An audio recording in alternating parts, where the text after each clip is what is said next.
a nossa base, certo? Você sabia que esse código é para ensinar isso? Eu estou ensinando.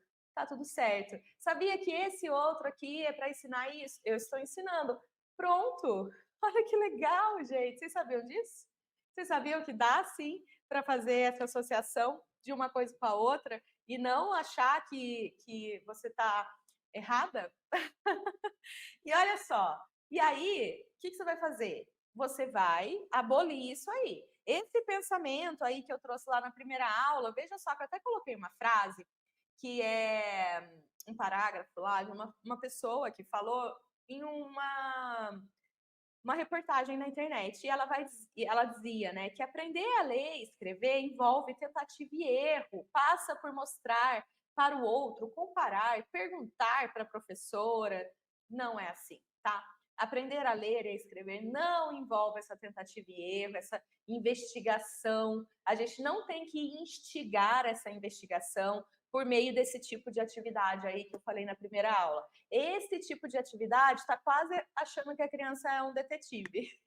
E a criança não é um detetive. Para ela conseguir identificar que apito está escrito aqui apito, sem depender de pistas visuais e tudo mais, eu ensino simplesmente a relação letra-som. Inclusive, tem um relato de uma aluna minha, a Alessandra, que eu conversei com ela esses dias, e ela estava falando para mim que ela entrou na formação em janeiro de 2023. Em fevereiro ela começou a aplicar, em maio as crianças estavam lendo frases e não teve tentativa e erro. O que teve foi um ensino explícito e sistemático da relação letra-som.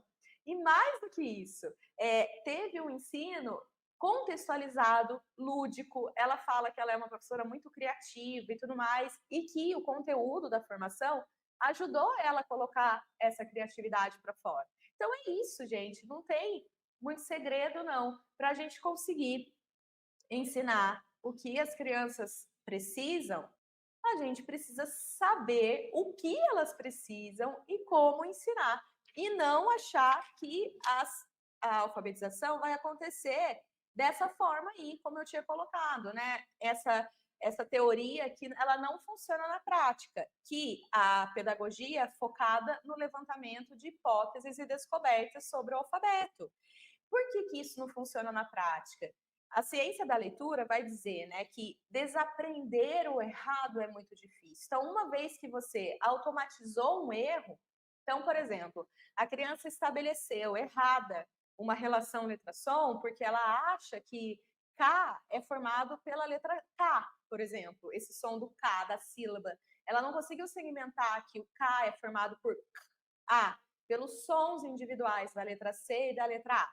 Ela vai toda hora cometer esse erro de escrever palavras com K, cachorro, né, com X ali. Enfim, ela vai fazer um estabelecimento errado da relação letra-som quando você não ensina correto. E isso reflete na escrita errada e na leitura errada, porque ela não consegue decodificar.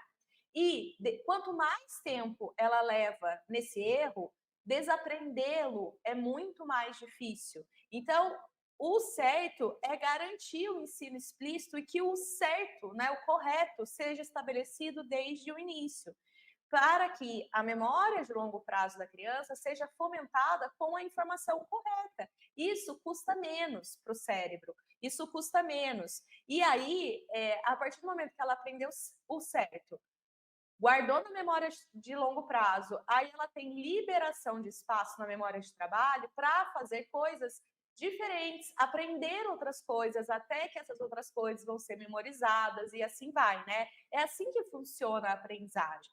Precisa ter espaço liberado na memória de trabalho. Se a criança tiver que, a todo momento, tentar adivinhar o que está escrito para ler, ela está sobrecarregando a memória de trabalho porque ela não tem fatos na memória de longo prazo. Então, você acreditar que as palavras expostas frequentemente, escrever repetidamente, ser um ótimo copista vai fazer que essas palavras se tornem estáveis, isso daí é uma teoria que foi completamente refutada, que foi proposta por Moraes, por exemplo, em 2012. Isso aí já foi refutado. Não é assim. O sistema de escrita alfabético, ele não é ativado pela memorização de palavras. Então, eu não posso mais acreditar nisso.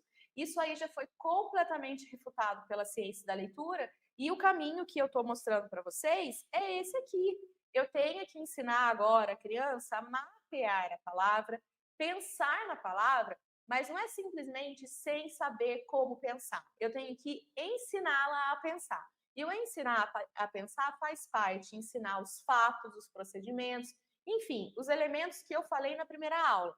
Então, a gente tem que ter em conta que, à medida que a criança consegue fazer isso cada vez melhor, a criança se esforça, ela aprende cada vez mais, aí sim a aprendizagem acontece. Ao mesmo tempo que, se a criança se esforça e não aprende, ela se esforça cada vez menos, e aí a gente tem o quê? Alunos indisciplinados, desmotivados, que não querem aprender, que estão quase pedindo socorro dentro de sala de aula. E, consequentemente, professores desmotivados, famílias desgastadas, e você mal reconhecida, claro, porque na verdade você não está dando conta de ensinar o que as crianças precisam. E aí, vamos ouvir a Bianca, porque ela vai trazer para vocês que é possível se sentir segura. Vamos ouvir. Eu me sinto mais segura, eu consigo passar